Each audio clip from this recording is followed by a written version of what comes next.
Pues cuéntame qué es para ti el vino. Bueno, pues evidentemente una bebida, ¿no? Pero una bebida que está asociado a una tierra, a una tradición, a una cultura y después también pues para ser compartida. ¿Y qué tiene el Bierzo de especial? Pues quizás eso, tradición, cultura y un sentimiento que nos une a todos. Y uno de los ingredientes que forma parte de ese bercianismo, de esa bercianidad, siempre es el vino. Sí, sí, sí.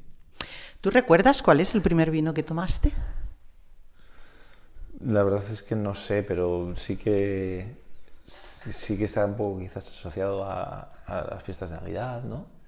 Y posiblemente pues tenía una tía que vivía en Málaga y siempre traía pues vinos de Málaga, esos vinos dulces que después leyendo literatura francesa del siglo XVIII y demás, resulta que era una de las zonas productoras más importantes de Europa, el vino de Málaga. Y aparece, no te aparece en Riojas ni aparece en Oportos, vino de Málaga. Dulcitos, ¿no? Un Sí, poquito. sí, sí, sí. Puede ser. Vale. Si tuvieras que irte a una isla desierta, dime 3 vinos que te llevarías. Buah. No diría marcas. Voy No. a decir vinos como perfiles. Desde luego uno de ellos tendría que ser un champán, aunque no pueda enfriar la botella, un espumoso de la champaña, por ejemplo de la zona de Ambonnet, un pueblo que me parece muy interesante. Posiblemente algo como un tesorito, sí que me gustaría llevarme una línea de amontillado del Marco de Jerez. Y después tendría que llevar un Bierzo, una mencía de Villafranca. Claro, para no olvidar ese sabor, ¿no? Sí, sí, sí. Em, ¿Con quién compartirías una de esas botellas que tienes guardadas y que dices para una ocasión súper especial? Y puedes decirme a alguien que conoces o que no conozcas, pero dices, "Buah, Bueno, si yo lo no conociera". lo sé, quizás hasta con un desconocido.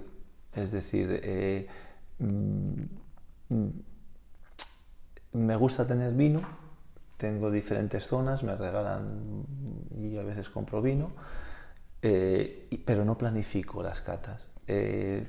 Ahora de repente hemos hablado de una cosa, de un detalle o de un aspecto del vino de la vida y me viene a la cabeza un vino de Betanzos y su microclima y el río Mandeo y demás y lo propongo.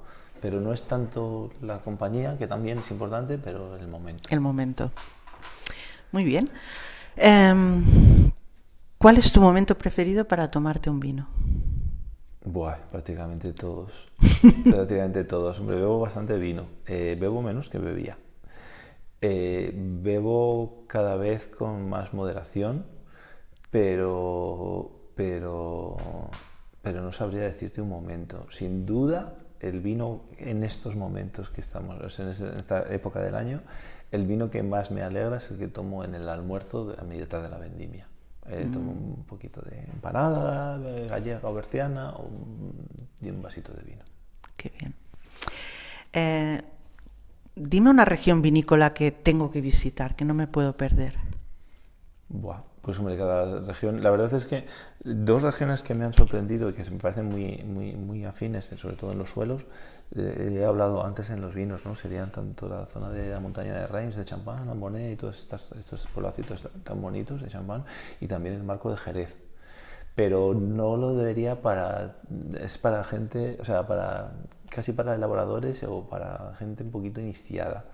Eh, Quizás el marketing, la magia y toda la tradición de esas zonas eclipse lo que yo destaco de esas regiones. Sin duda, cualquier zona de Francia. Borgoña es particularmente interesante.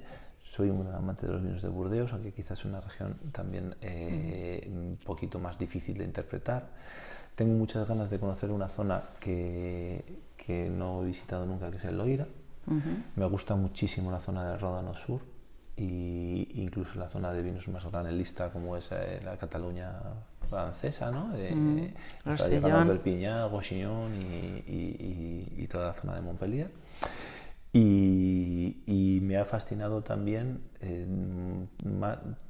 sí en las viñas, pero también una zona paralela a Borgoña, que es el Jura, más en bodega, su manera de interpretar los vinos. Sí que, Dicen que se parece un poco al Bierzo. bueno, tenemos merenzado en las dos zonas, hay una especie de influencia un poquito continental y un cambio de clima, o sea, un clima un poco de transición. Yo los veo diferentes. Yo a mí el Bierzo yo lo asimilo más al Ródano, dentro de lo que es Francia.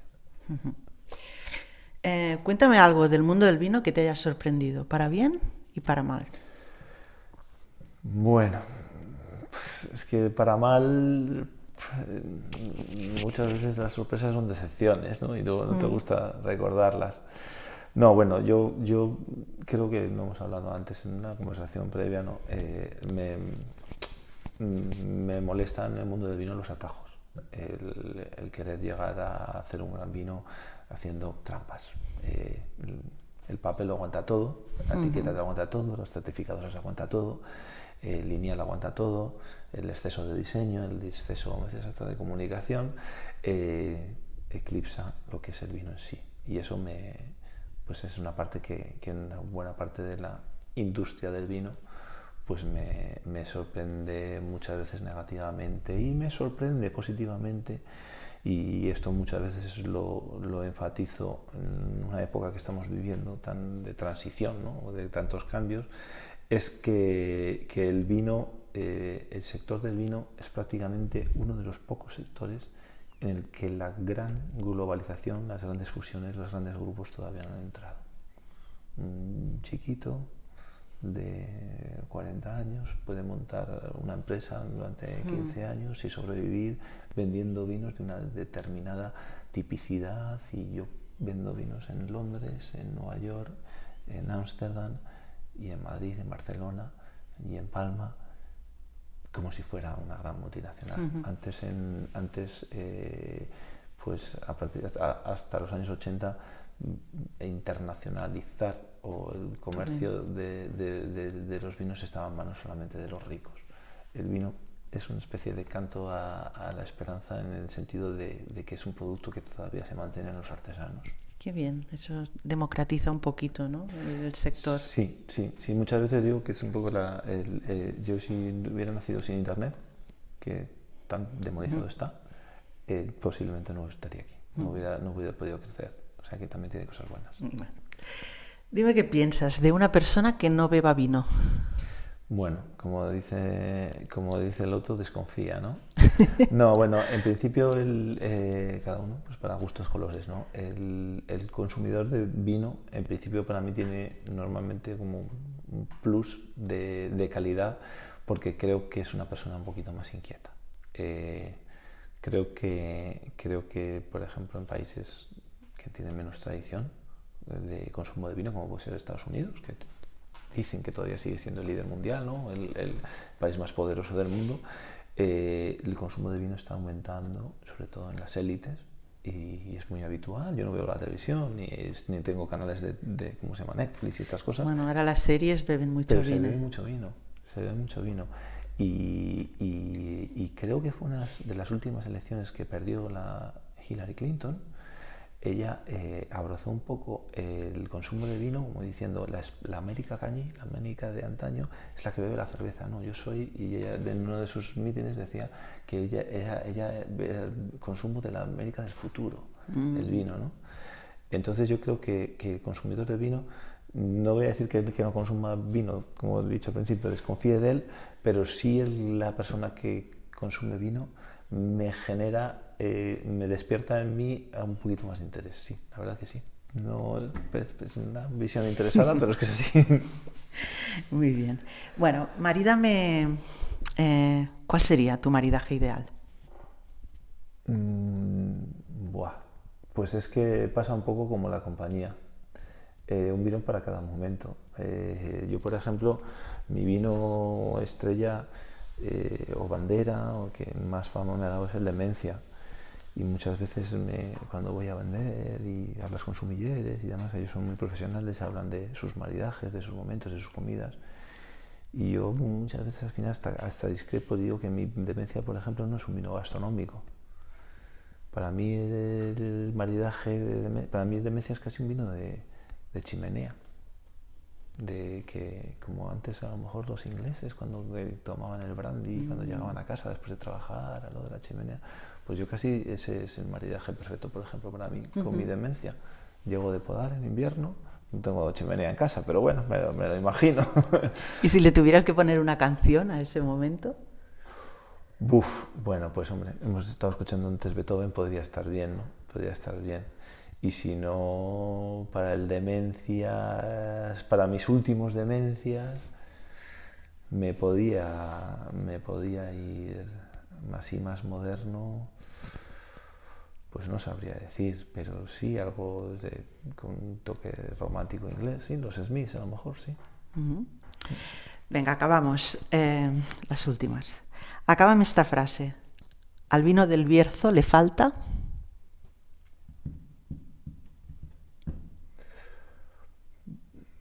Pues quizás le faltan unos años. Le faltan unos años. Que podemos seguir equivocándonos, podemos seguir acertando, pero nos falta un poquitín de tradición, de tiempo.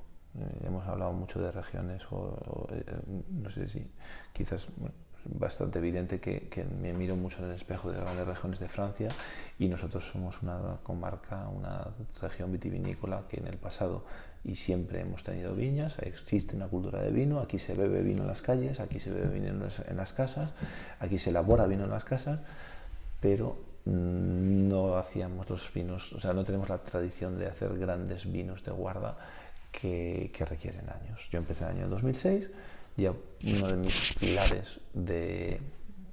No, bien. Sí. Sí. No te Uno de preocupes. mis pilares o de los fundamentos que me movieron a hacer vino es demostrar que se podía hacer un vino de guarda en el Bierzo, y yo creo que ahora mismo ya, pues, hace un par de años tomé un Demencia 2006 y estaba muy, muy rico. Puedo afirmar lo que se puede hacer, ¿no? Pero creo que necesitamos un poquito más de tiempo para en global encontrar nuestra identidad. Tiempo. Porque eso es lo que le dará más solera, más... Básicamente nos ayudará a encontrar nuestro sitio por aciertos y por errores. Yo entiendo el vino con mucha pausa. Yo vendo vinos viejos. Estamos empezando a vender el Demencia 2018.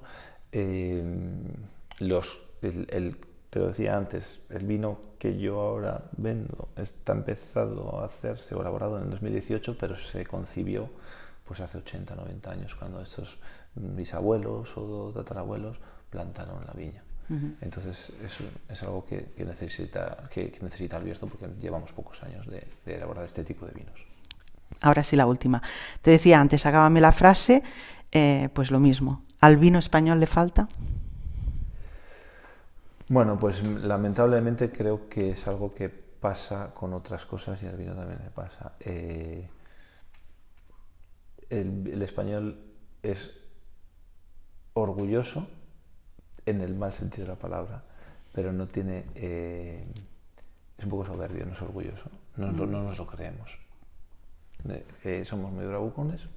Yo estoy cansado, o ya no voy casi a ferias porque me aburren, pero estaba cansado de ir a ferias y encontrarme con el típico bodeguero de no sé qué región, no voy a decir, que es una región muy prestigiosa, muy conocida en todo el mundo entero, ir a las ferias, tomar vinos muy buenos de Francia, Italia, Alemania y demás, probarlo y decir, como en España en ningún lado, son mejores los nuestros y más baratos.